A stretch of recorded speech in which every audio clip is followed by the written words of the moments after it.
Our next topic in time period 6 is looking more at society and culture in the United States. So if we think about chapters 15 and 16, we've looked at political changes with the Republican vision. We've looked at economic efforts with the rise of big business, and now the kind of growing disagreement between labor and business owners. So what we want to focus on in chapter 17 is society and culture. What are some things that are beginning to change in terms of religion and culture and people and interactions among individuals and art and literature and that kind of thing? So let me go ahead and share my screen with you. So our chapter again is looking at modern American culture. And this gets us into the turn of the century as well. So part of what is going on here is once again this struggle for influence among society between religion and science. And we've seen that before, going all the way back to the idea of the Great Awakening as a response to the Enlightenment. And then we saw that again with the rise of industrialization and the money and the focus on the growth of business that led to the Second Great Awakening. And here we have it again. And what we won't call it the Great Awakening this time, but we're going to talk about the rise of fundamentalism, this idea of just this literal truth of the Bible as it contradicts some of the new scientific thinking of the period. In particular, the idea of Charles Darwin with the idea of natural selection and the ideas related to evolution that have become more mainstream with his study in the Galapagos and the writing of the Origin of Species. That's going to lead people to question how science is influencing society and have this shift again to the fundamentalists who are trying to protect those religious foundations. The idea of social Darwinism is related to the evolutionary theory within organisms and within science and ecosystems with natural selection, where the strongest will survive. So if you've got a group of organisms, whatever they may be, and there's some sort of natural disaster or some sort of change in the environment, those that have the most well-adapted characteristics are the ones that will survive, and the ones that don't are going to be the ones that die off. And so this is talking, and then those genes, those strong genes that allowed whichever organism survived, whichever characteristics those were, would be the genetic characteristics that are passed on to the next generation. So in many ways, this concept begins to be applied to society and to business by a man named Herbert Spencer, who came up with this concept called social Darwinism, where we're relying on society and characteristics, survival of the fittest, to relate to businesses. So if you are a strong business leader and you make good, sound business decisions, and you have a good quality product that people want to buy, and you're selling it at a reasonable price, and it's made of materials that are going to last, then you deserve to survive and grow your business. Where someone who has a business that is producing a product that nobody wants, or maybe it's overpriced, or maybe it's made out of shoddy materials that break real easily, either you adjust your production and make changes within your business, or you're going to go out of business. And so the idea of social Darwinism as applied to economics is this idea of good, sound business decisions being the ones that allow businesses to grow and thrive and survive. And then weaker businesses, if they get taken over, think about this idea of predatory pricing or the idea of horizontal integration where you're putting your competitors out of business. If you're not strong enough to withstand that, then under the idea of social Darwinism, then you don't deserve to be in business. These larger businesses are the ones that are helping to grow the economy of the United States. This can also, in some cases, be applied to social relationships, ideas of immigrants versus Americans who've been here for multiple generations, and the idea of assimilation. And if you aren't able to to survive and support your family, then you need to adjust and assimilate into this white Protestant society. So this was also applied to different conditions within the community. So look at this image here where you've got the big city, and then you've got this gate here with money as the key to the gate, and then these people are being kicked out, and there's a guy with a cane. You've got someone who these people have clearly not adjusted to society. So social Darwinism is applied in this way. Another way that this is taken a step further is a popular movement that began in the late 1800s called Eugenics. And this was about preserving social characteristics that were deemed more desirable in society. So people with mental illness or people with disabilities of some sort would be targeted for sterilization to prevent them from reproducing and passing those traits on to others. And look at this quote here related to eugenics. It says, "What nature does blindly, slowly and ruthlessly, man may do providently, quickly and kindly. As it lies within his power, so it becomes his duty to work in that direction." So if you believe in the idea of survival of the fittest and natural selection and good quality traits will survive in organisms to pass them on over many generations, we know that evolution is a slow process. So what eugenics is saying is by purposely preventing reproduction of people with unfit characteristics, then that's going to allow society as a whole to become even stronger and more productive. So notice the image down at the bottom where it says fitter families for Georgia. The fitter family movement was had chapters across the United States in almost every state. And what you would do is you would register your family with the Fitter Family Organization, and it would be almost like this certificate of your pedigree, of your family's background, that you didn't have any of these conditions in the family tree, and that you were worthy of reproducing and passing on your family's characteristics. So it was a way of separating certain individuals and certain families that had traits that were not deemed desirable. Can you imagine, your social media profile or your dating website, and you would have some sort of a statement there that, oh, but I've got my Fitter Family pedigree, my certificate that proves that I am capable of reproducing without the risk of these certain characteristics being passed on. This also begins to be used as a tool to eliminate racial mixing.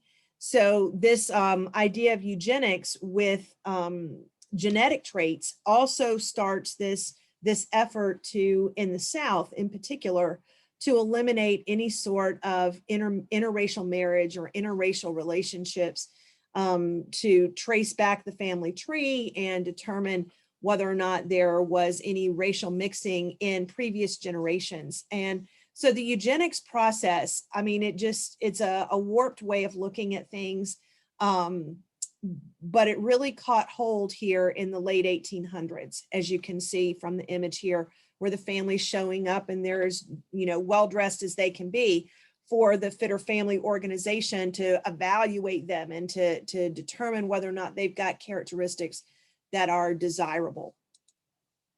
Okay, so here's another advertisement, registering human pedigree. Notice that it's in this magazine, Popular Science Monthly. How Kansas Develops Fitter Families, a remarkable experiment in eugenics. And so again, here we've got this Fitter Family Organization. And in Kansas, the families are judged and registered. Seated in the center is a fitter family surrounded by their examiners. So again, notice how they're well-dressed. And then look at this first paragraph. The average American family of today is the result of haphazard mating. Men and women marry with little scientific thought as to their physical and mental fitness for bearing and rearing children.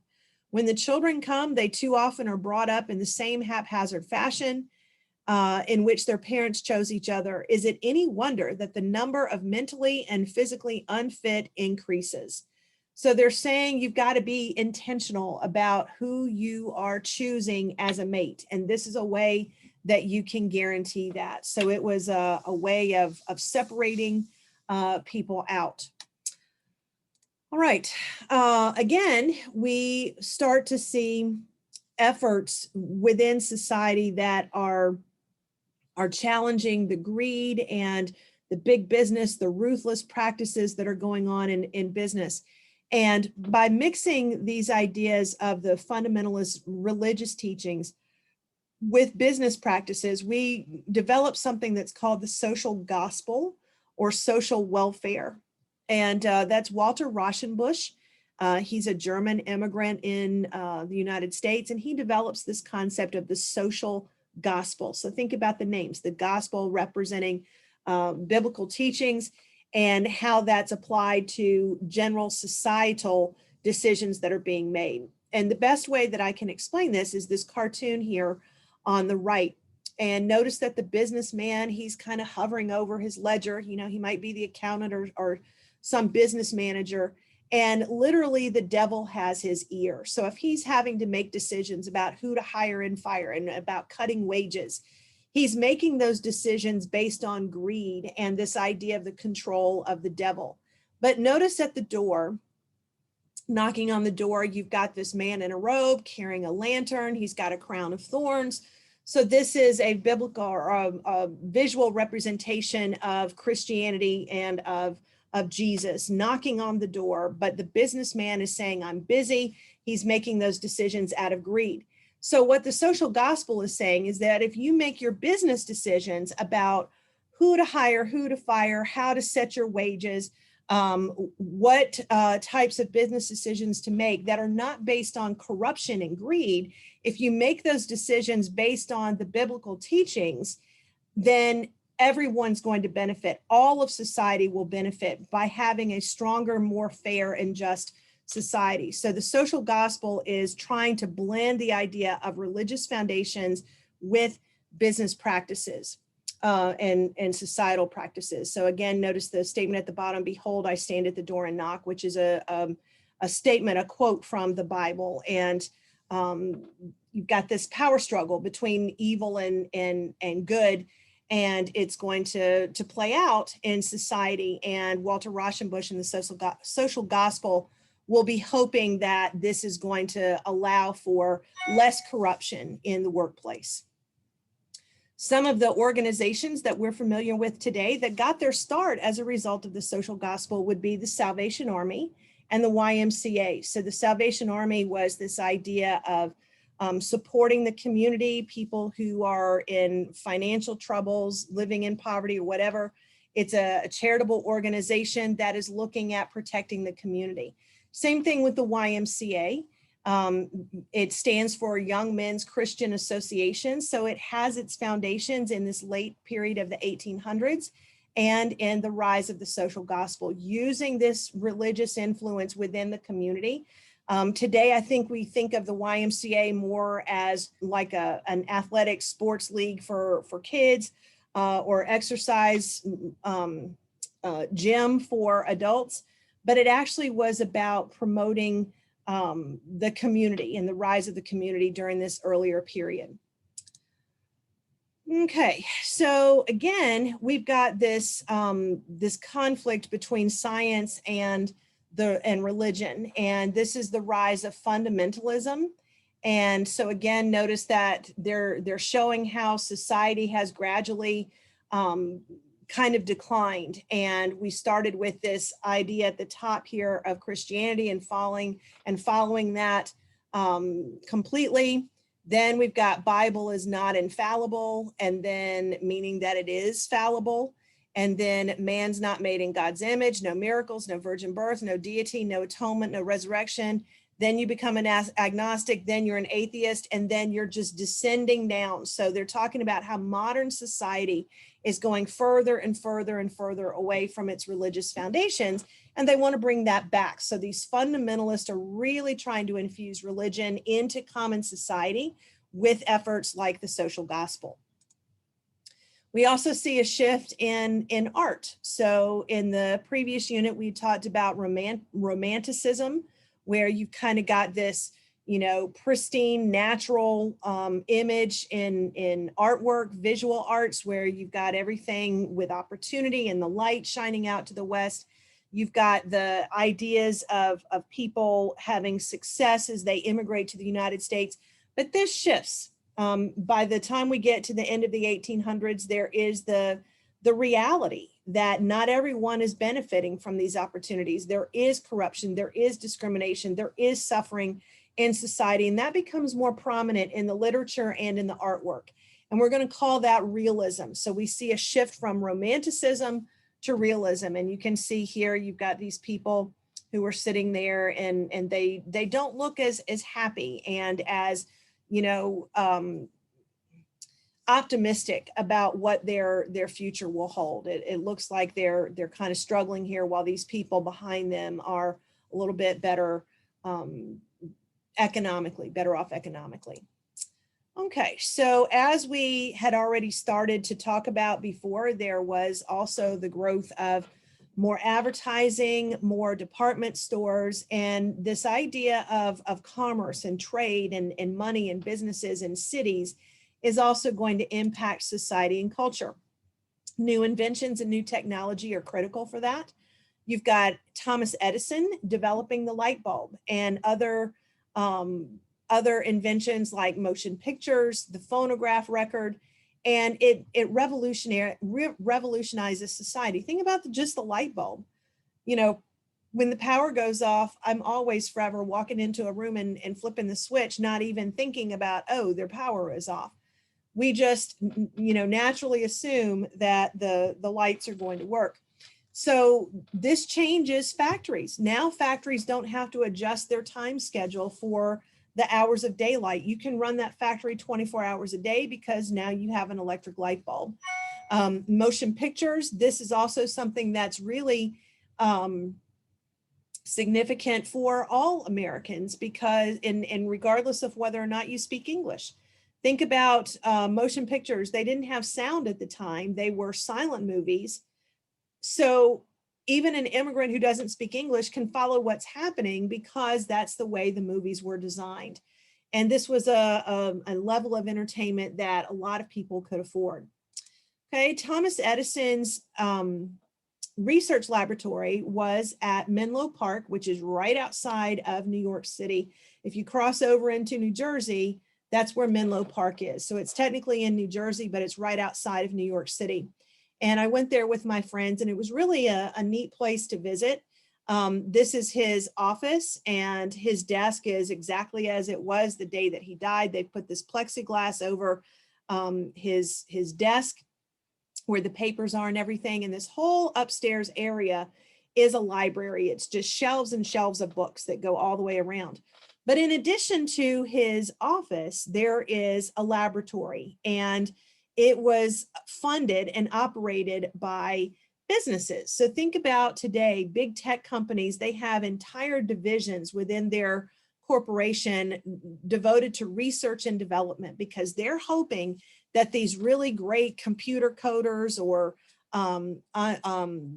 inventors and scientists are going to come up with the next latest and greatest feature to put on the iPhone, or to develop the next great gadget, technology gadget. And if they have been funded by Apple or by Samsung or whoever it is, then that company has the rights to that particular gadget or feature or whatever it is. So it's in their best interest to pay for these scientists to do their research and their experimentation, because then the company has the opportunity to benefit from that later on. That's what happened with Thomas Edison. He was funded for his research. So he was paid to have this big laboratory and to develop new ideas and new inventions here at Menlo Park.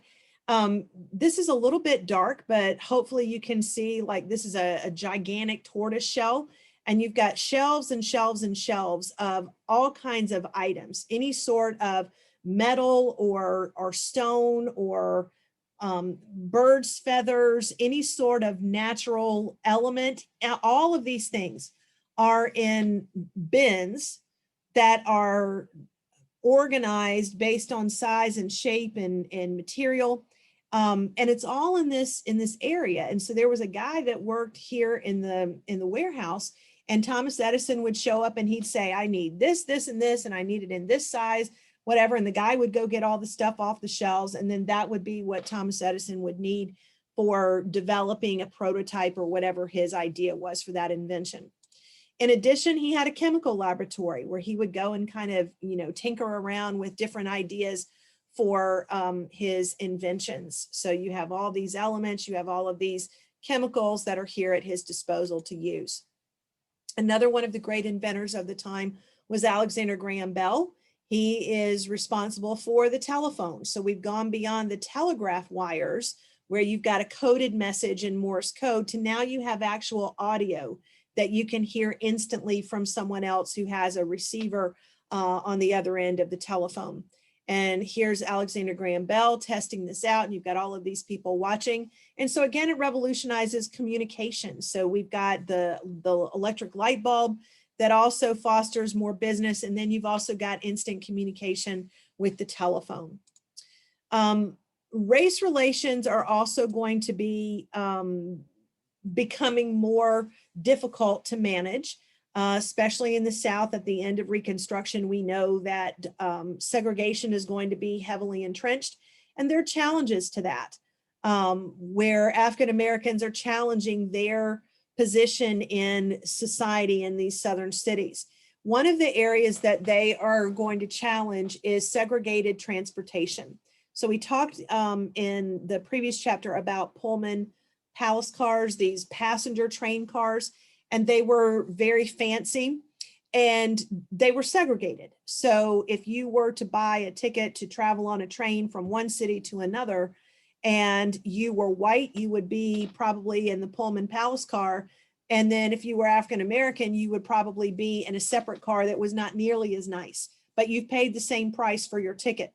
So this idea was challenged by this man, Homer Plessy.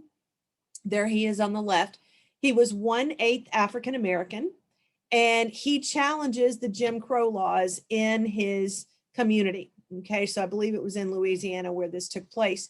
And he was required to sit in the train car that was reserved for African Americans and not sit in the white train car. And so he sues for this and says that, the 14th Amendment, the equal protection, is not allowing him to sit in the train car that he wants to. So he challenges this, and the Supreme Court actually supports and sides with the train company, saying that as long as your separate facilities are equal, then it's okay to have segregation. And I would definitely write this down and put a huge star next to Plessy versus Ferguson, because this is a Supreme Court ruling that protects segregation. This protects Jim Crow laws in the South. Segregation, Jim Crow laws, discrimination, all of that is protected by this Supreme Court interpretation, saying that if you are going to segregate based on race and you've got two different train cars on the same train, then it's okay. You've got two different schools in your community, that's okay. If you have two different water fountains, that's okay. Any sort of public facility, if you've got two entrances, that's okay. So this is protecting segregation, and this will be the rule of law all the way until we get to Brown versus Board of Education that will overturn this, and that's not until 1954. So this will be the rule of law, and this will be the protection for segregation in the South for decades. There are separate sports teams. You've got the rise of professional sports teams. You're going to have college sports teams as well that become quite popular with baseball and football. But even within professional baseball, there will be segregated leagues, and you've got the Negro leagues that will become quite successful as well, but certainly not as well funded as the white baseball teams. And so this is an example of one of the Negro league teams in the early 1900s. Okay, the environment, there are also going to be questions about protecting the environment. And as we get into the progressive era, Theodore Roosevelt will be one of the earliest presidents that we will find that will really focus on progressive reform. And one of the areas of reform that he's interested in is the environment. And he passes or gets passed what's called the Antiquities Act in 1906. And this is going to give the president the authorization to set aside certain areas of land as historic landmarks, as national parks, as wildlife refuge areas. So it gives the president that power to set aside land and preserve it. Because again, remember, we've got this huge influx of people and development in the West. And these areas are going to be set aside, as we saw in those maps in the previous chapter. But this is a law that gives the president that authority, not just the Congress. So here you see Theodore Roosevelt standing with John Muir in California, looking out over these lands, these antiquities that are part of what's being protected here by the Antiquities Act in the early 1900s. But these two men are actually going to have kind of a different opinion on how land should be set aside. Okay. So we'll get into that in just a second, but the other main component here is how women in society are going to be treated. So we've got women who are working to demand the right to vote, which we'll get into also with progressive reform, with the efforts of Susan B. Anthony and the National Women's Party under Alice Paul, their efforts to eventually gain the right to vote in 1920. But women in society are, there's going to be a little bit of difference here in the way that they function in the family.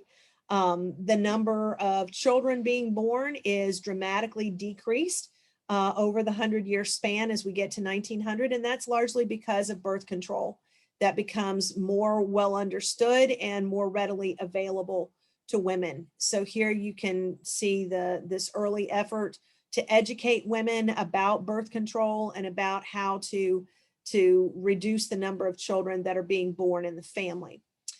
Okay, women are also going to be more educated than ever before. There are actually colleges that women are now able to attend. Vassar University, Wellesley University, or Wellesley College will become schools where women can attend. And so this is something different than just the finishing schools that would teach women manners and that kind of thing. They're actually going to be educated in the sciences and in literature and in other areas that men would have been educated in. So there is a change in educational opportunities for women. Women also become more politically active in the temperance movement, and I would make sure that I'm familiar here with Frances Willard. She is the founder of the Women's Christian Temperance Union. So this ties in a little bit with that idea of the social gospel, cleaning up the community.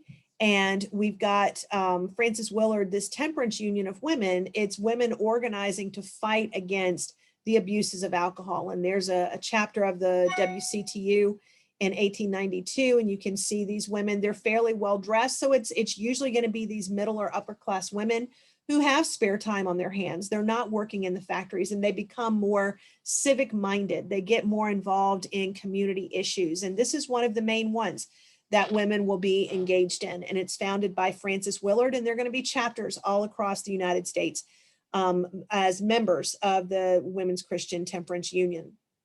Other organizations, civic organizations, become more prominent. The Daughters of the American Revolution, often referred to as the DAR, becomes popular. And then also the United Daughters of the Confederacy, or the UDC, in the South becomes also a popular organization.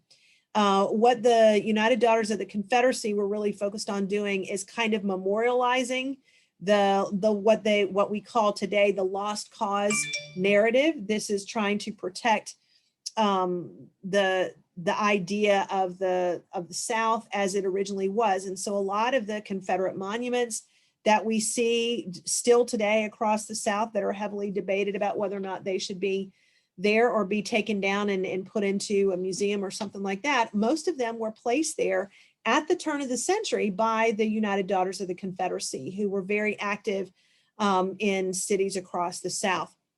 So again, these are more civic organizations that women begin to join and belong to. And again, keep in mind, this is usually middle and upper class women who have more leisure time available to them.